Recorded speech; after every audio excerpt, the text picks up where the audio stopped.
Hey Bible readers, I'm Tara Lee Cobble, and I'm your host for the Bible Recap.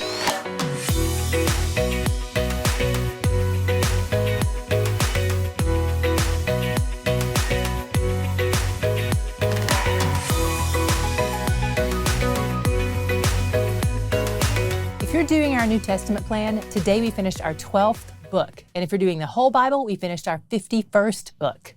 Yesterday, Paul defended himself in front of King Agrippa and Governor Felix, and today we launch into the aftermath of that trial, where he's being transported to Rome to appeal to Caesar like he requested. He has to be taken there by sea, and the authorities are kind enough to let his friends travel with him, including our narrator Luke. This is a bigger ship with sails and anchors, not a little fishing boat. There are nearly 300 people on board. At this point, it's approximately 59 AD, roughly 30 years after Jesus rose from the dead, and it's autumn. This trip is taking them a little longer than it normally would because they hit some rough winds and have to reroute along the way. Around this time of year, most of the shipping expeditions are halted because the weather is so bad on the seas in winter.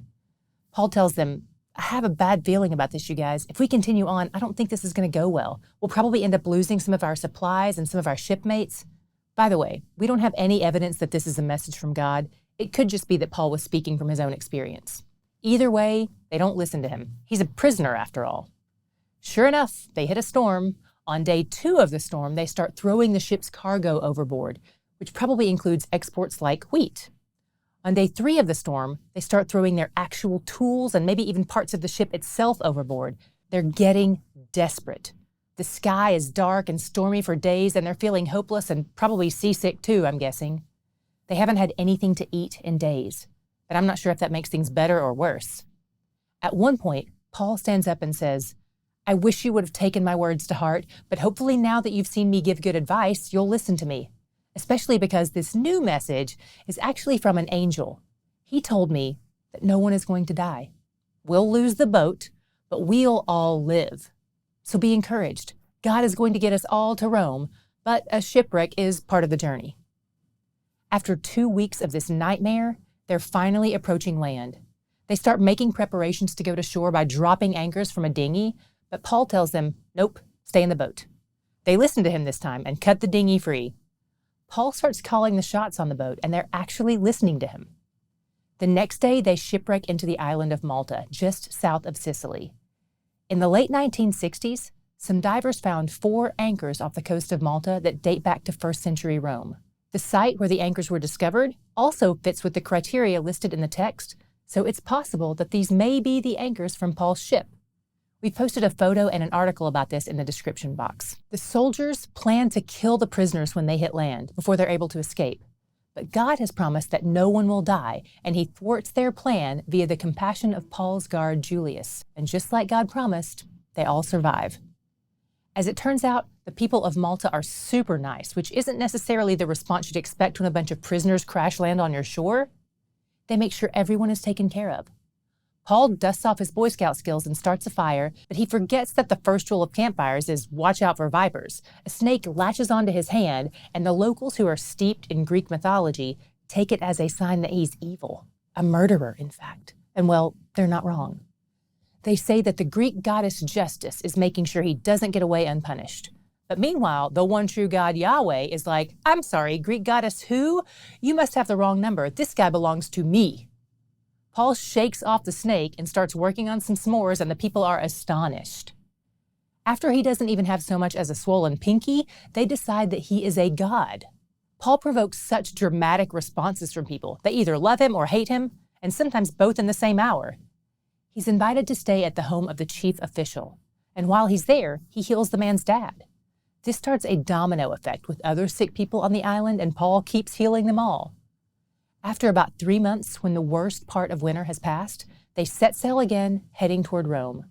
When they arrive, they're greeted by friends, and Paul even gets to stay in his own cell, just him and his soldier. Because of his high status as a prisoner, and probably the fact that his soldier seems to have really taken a liking to him, he seems to be granted a lot more freedom than most other prisoners in this day. He calls a meeting with the local Jewish leaders in Rome and explains his situation to them. They say, we haven't heard anything negative about you, but we have heard bad stuff about the followers of Jesus that you're a part of. Fill us in on what that's about.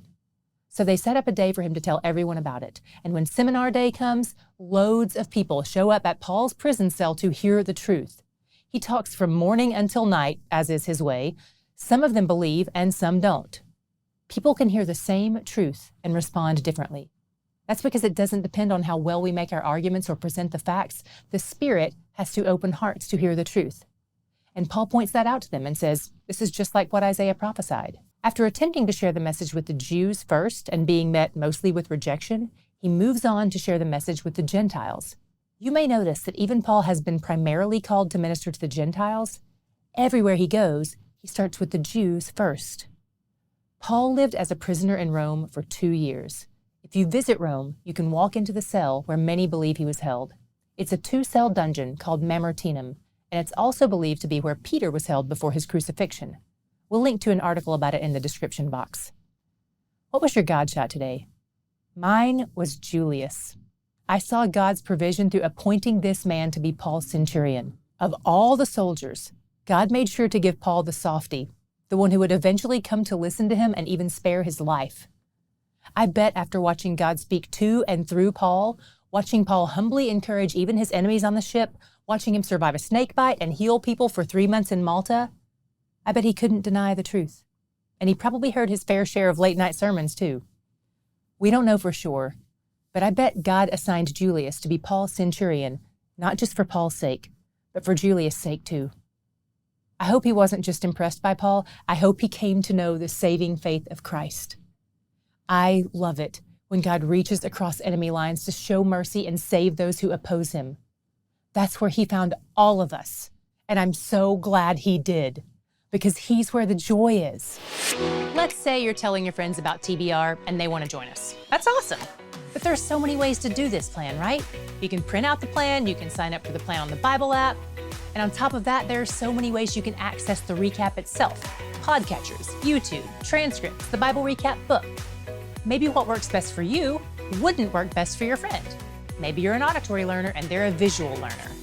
So we want to send your friend to the place where they can get all the info on all the options and they can choose their own adventure. The place that's going to serve them best is the start page of our website. So all you have to say is get started at thebiblerecap.com/start. So say it with me. Get started at thebiblerecap.com/start. Look, you're already an influencer for the kingdom.